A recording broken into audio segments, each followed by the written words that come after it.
Before I start talking today, let me explain briefly about myself. My name is Datuk Sri NURHAKIM ARBAK. I was born on 25 January in Johor.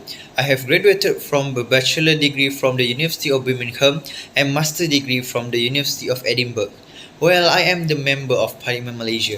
In your information, Parliament is the federal government legislative body and it creates law that may be enforced across the country.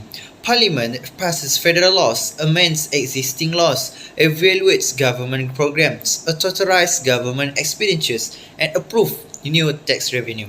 In my career, I also serve a forum to discuss matters of public interest to enable Parliament to carry out its responsibilities fully and more effectively. Generally, members of the House enjoy immunity from civil and criminal proceedings on matters debated and made in parliamentary sessions. The Parliament of Malaysia is a symbol of the government's democratic structures and reflects the aspirations of the people through elected representatives. The Parliament of Malaysia, which is the country's highest legislative bodies, consists of the three main components, which are Yang di-Pertuan Agong for the first one, and the second one is State Council, and the lastly is Community Hall.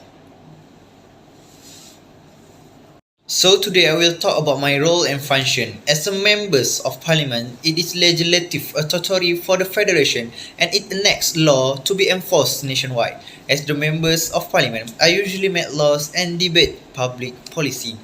I am the one of the members of Parliament who takes a part in discussion in order to pass legislation or discuss policy matter that affect the citizen of the state. I also serve on parliamentary committees where I may undertake in-depth investigation into bills, which is new legislation, and social policy concerns, as well as offer suggestions that can affect parliamentary result.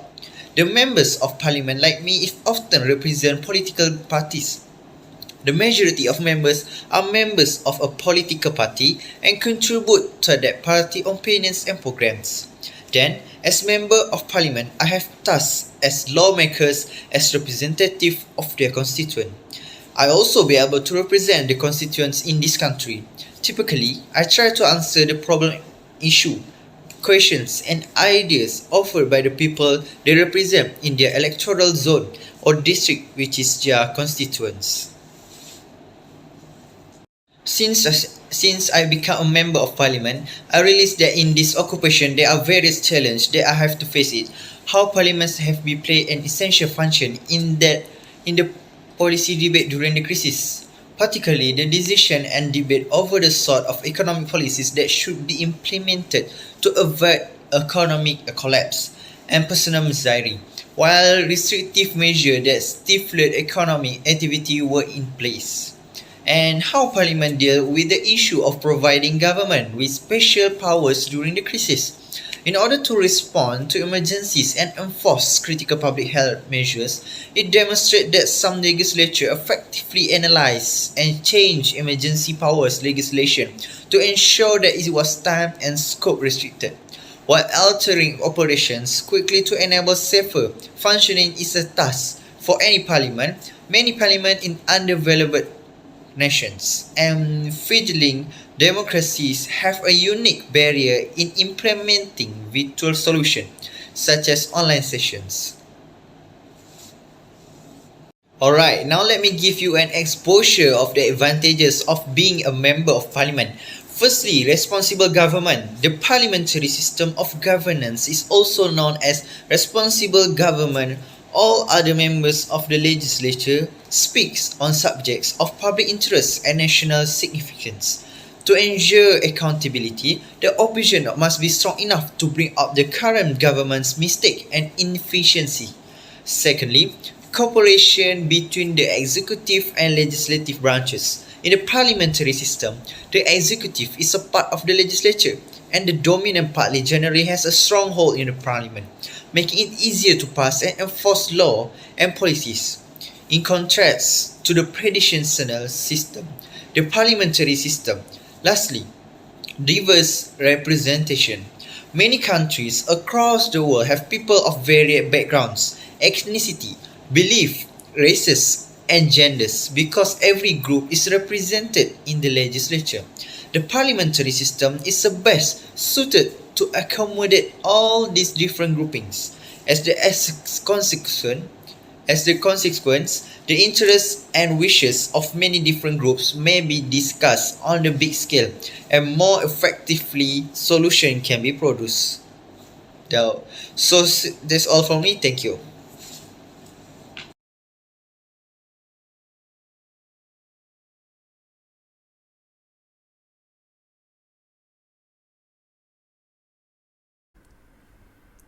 Assalamualaikum warahmatullahi wabarakatuh. My name is Tun Dr. Muhammad Firdaus bin Abdullah. I was born and raised in Alustar, Kedah. Well, I am the Prime Minister of Malaysia. For your information, Prime Minister is the head of government in Malaysia. The Prime Minister directs the executive branch of the federal government. The Yang di-Pertuan Agong appoints as the Prime Minister as a member of Parliament MP who in his opinion is most likely to command the confidence of a majority of MP. Prime Minister usually the leader of the party winning the most seats in a general election. The Yang di-Pertuan Agong acting on the advice of me who heads the cabinet is my role and function. As a result, I am the Chief Executive and Government Head. The task of carrying out executive function has been given to the Prime Minister's Cabinet and Government Administrative Machinery. The Yang di-Pertuan Agong forms a cabinet which minister to advise him on the execution of his function as the head of the executive authority. They are appointed on the Prime Minister's recommendation. The cabinet consists of the Prime Ministers and number of ministers, all of whom must be Senate or House of number representative members. Thus, most of the day-to-day work of governing is actually done by the Prime Ministers and the Cabinet. The challenges I face in performing duties and responsibilities is many decisions have to be made, such as changing the head of department, appointing someone to take all over the tasks that need to be decided and is my job as Prime Minister. Besides that, I need to ensure that implementation of effective policies and national development reforms continue without delay so as not to affect Malaysia's economic growth. Currently, Malaysia is facing various threats from the coronavirus outbreak COVID-19 to the trade, war on the economy, policies and the reforms to stimulate the economy and strengthen the country's foundation. So, I as the Prime Minister should take care of the country's economy that affected by the pandemic so that the welfare of the people in this country is guaranteed and to avoid foreign investors not run away from Malaysia. The advantages of being Prime Minister is I have the right to elect the good minister under me and be able to dismiss the bad ministers, which that I can govern the country well if I have the right to choose who is qualified to be the minister who help me. Apart from that, by being the Prime Minister, I have power to govern the country better than being a cruel leader to his people. I can dismiss the minister that work just for his or her own pocket. Me become the Prime Minister is the people's choice. So I should be trust and carry out the responsibility for the people in Malaysia.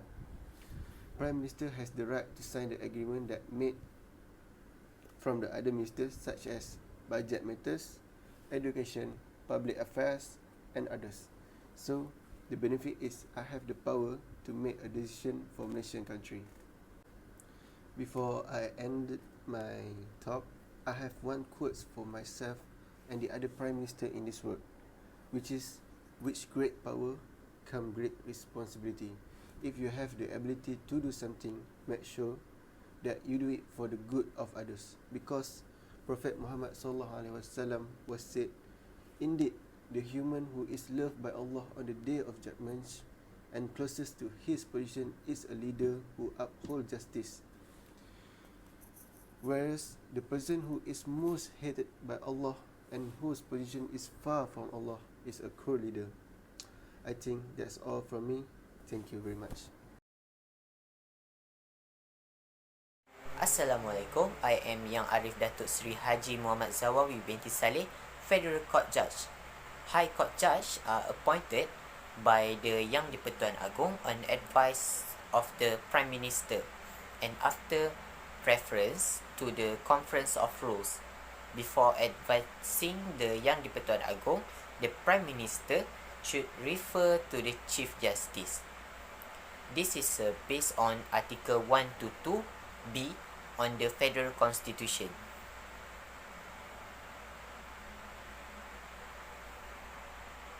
Article 1 to 3 of the Federal Constitution, prior to the appointment, a judge must be possessed the following qualification. Example, he must be a Malaysian citizen and which in 10th year prior to which appointment must be practiced lawyer or office of the federal and state judicial and lawyer service or any which one of them. The judge must be from a legal background who has a law degree and has practiced law either in the government or the private sector. Among the general roles of judiciary include interpret the law, judging civil action, adjudicate criminal prosecution, hearing appeals from subordinate court, and issued an arrest warrant. Article 1281, the Federal Court shall, to exclusion of any other court, have jurisdiction to determine in accordance with any rules of courts regulating the exercise of such jurisdiction. A. Any question whether a law made by Parliament or by the legislature of a state is invalid on the ground and it make provision with respect to any matter with respect to which Parliament or as the case may be the legislature of the state has no power to make law. And B. Dispute on any other question between state and between the federation and any state.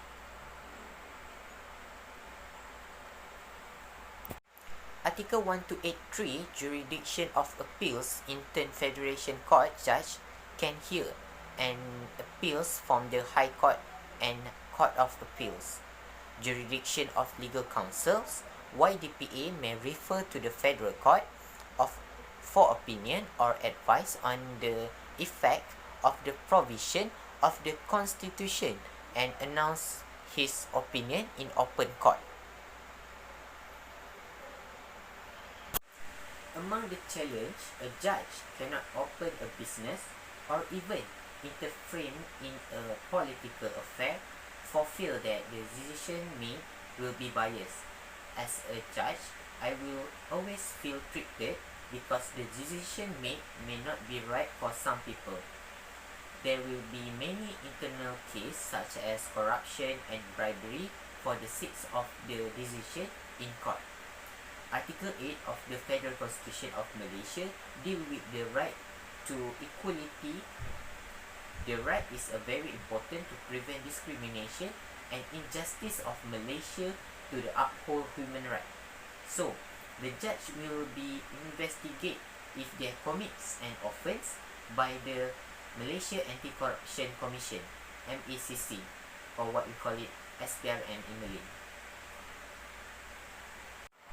Among the advantages of being a judge is being paid a decent salary based on the membership of the Federal Court.